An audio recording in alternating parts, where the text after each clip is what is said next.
Hey everyone, it's Katie again. Thanks for checking back. Today I have a wonderful guest, Hans. Hello, darling. How are you? I'm wonderful. How are you? I'm wonderful. I'm glad you could come over and shoot your show on location here. I know. At Professor Puppet Studios. It's wonderful. Why, you guys, thank you it's so amazing.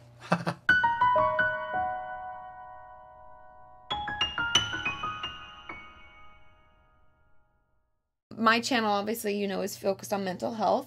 I know. My channel is filled with all sorts of shenanigans. Which is why I love it so much. A little bit of comedy, a little bit of education, you know, a little bit of sex and naughty talk, and a little bit of, Exactly. a little bit of everything. Which is what makes it so wonderful. It is. But here's my question for you. Oh, yes. Mm-hmm. About mental health. Okay. I recently made a video about the government shutdown and Obamacare. Okay? And my question for you is, mental health. How is mental health dealt with in this health insurance and in Obamacare specifically?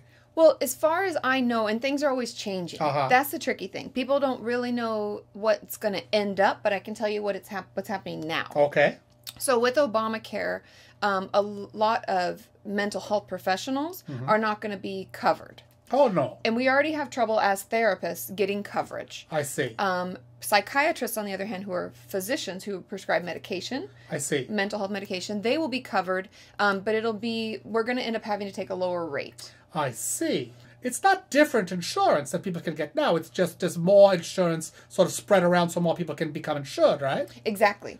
So it's not like you're going to get less coverage for mental health than you could previously, right? Not necessarily. It's more for me as a professional.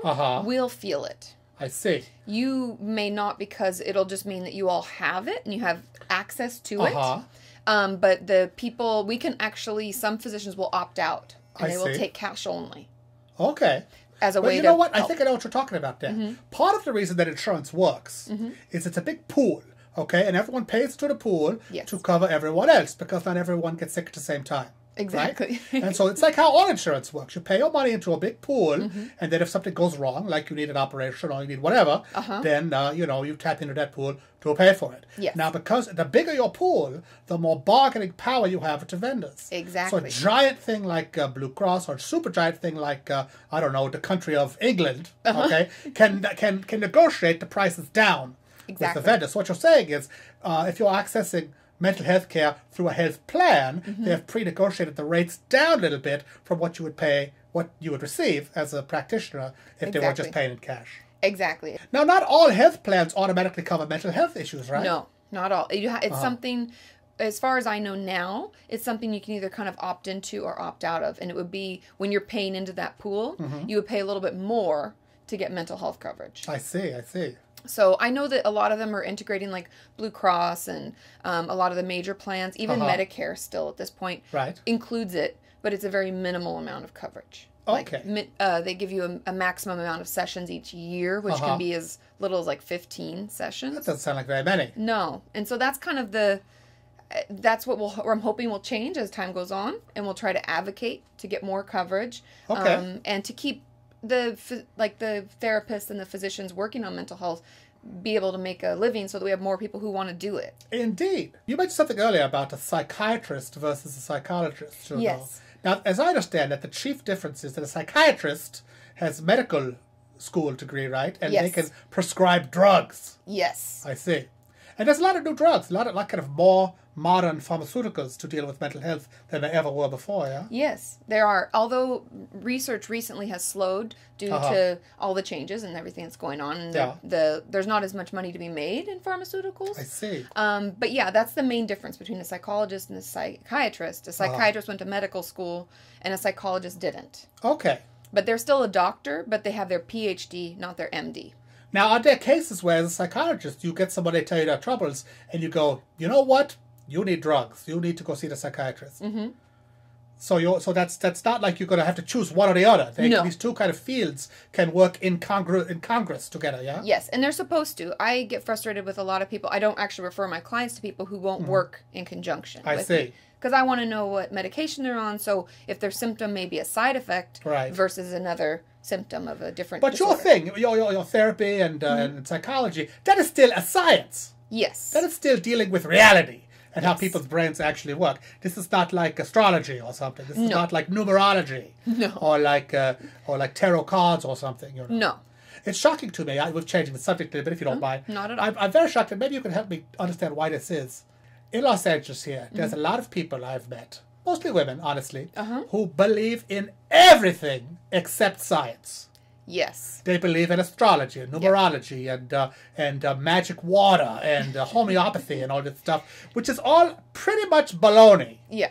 But they don't believe in, like, vaccinations, you know, and inside. Now, what is it that makes people completely believe with all their heart in ghosts and angels, but not believe in, like, evolution and science and things that we can prove are true? I think a lot of times with women, we feel more than we think. I see. I'm not putting anybody down. Well, I'm just saying that we feel... I am a little bit, but go on. we feel a lot. And sometimes those people can be, not to say like they're not like really ripping us off, but they're very charismatic. They certainly are. And people can feel very comfortable with them. And that can lead us into actually feeling good, where science can feel very cold. Science can feel very cold. And so I find what I try to do with my clients is making science into something that's relatable and it feels more warm.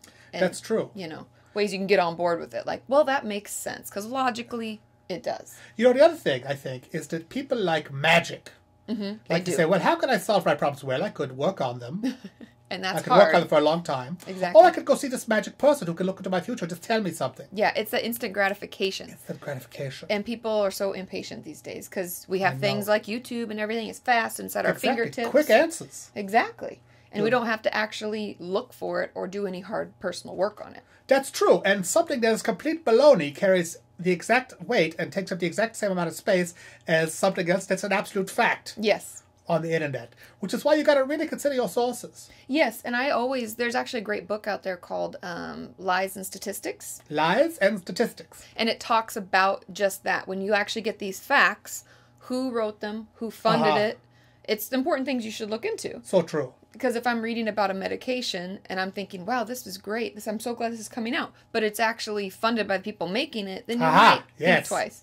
You got to consider the source. Exactly. I see people, they forward things on Facebook all the time, and I go, hang on, this looks like complete nonsense. And it probably is. And then I look farther down, and it was published on April 1st. Yeah. I go, come on, people, look a little bit. Look at the end of the story, at least. It was produced. It was like there was no 8th Harry Potter book, I'm sad to say. Exactly. I got fooled by that one myself. Anytime you want me to come back, just pick up the phone. I'm here. Poof. In no time. Poof. Wonderful. And don't forget to check out his channel. If you haven't checked out Hans's Professor Puppet, I will put all the links below, and you can also click and subscribe. And don't forget to like our video and subscribe to me as well. And we did another video in this very spot, wearing these exact same clothes and everything. Click on, she'll put a link somewhere, and you can see that one too. Wonderful. We'll see you all soon. Goodbye. Thank you so much, Don. Yeah, thank you for being on. It's wonderful to have you. Anytime, Don. Such great questions and insight.